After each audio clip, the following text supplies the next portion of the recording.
क्यों पतंजलि ने अपने ही शिष्य के ही शिष्य बने।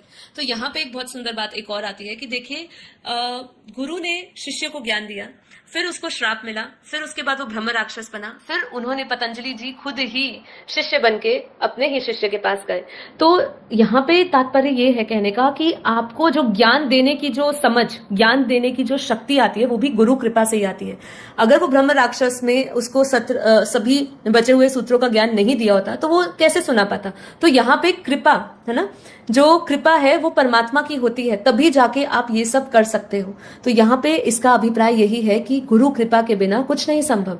मतलब आपने ज्ञान प्राप्त किया, ठीक है, अगर आप ज्ञान ले लिया आपने, लेकिन वो भी कृपा से लिया आपने, गुरु की कृपा से मिला, लेकिन उसके बाद एक और ट्विस्ट आता है। ट्विस्ट क्या आता है, जब पतंजलि जी उसको लिख रहे होते हैं तो जब वो विश्राम करते हैं या वो स्नान करने जाते हैं तो पीछे से आई हुई बकरी उनके सारे कुछ पत्ते, अधिकतम पत्ते खा लेती होती है जिसपे उन्होंने सत्र लिखे होते हैं। तो अब आप सोचिए कि यहाँ बकरी की क्यों बात करी। अगर हम कहें घास और पत्ते खाने वाले और भी जानवर है, गाय है, हिरन है, बहुत सारी चीजें होती है, लेकिन उन्होंने क्यों सिर्फ बकरी की बात करी, क्योंकि मैं करने वाली बकरी होती है। ठीक है, तो जब अगर आपको गुरु कृपा आ भी गई, लेकिन आप जब तक अपना मैंपन नहीं खत्म करते, मैं देने वाला हूं, मुझे ये ज्ञान है, ठीक है, जब तक मैं और मेरेपन से आप नहीं हटते तब तक वो ज्ञान भी नहीं टिकता है।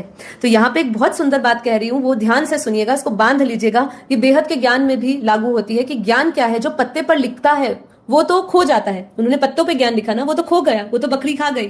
ठीक है, जब तक उसे चेतना में नहीं उतारा जाए तब तक वो ज्ञान नहीं है। जब तक उस ज्ञान को आपने उतारा नहीं, धारण नहीं किया, तब तक वो ज्ञान बना ही नहीं। तब तक आपने सिर्फ उसको लिखा। आप बापूजी की वीडियो सुनते हो, रोज लिख रहे हो, उसके नोट्स बना रहे हो, लेकिन उस पर अमल नहीं किया। ठीक है, अमल नहीं किया, उस ज्ञान को अपने भीतर नहीं उतारा, तो वो ज्ञान है ही नहीं, ज्ञान पहुंचा ही नहीं आपके अंदर। ठीक है, इसीलिए यहाँ पे जो ये कथा थी उससे हम क्या क्या सीखते हैं कि पर्दे को उठाते ही सारे शिष्य भस्म क्यों हो जाते हैं, इसका भी उत्तर मिला। महर्षि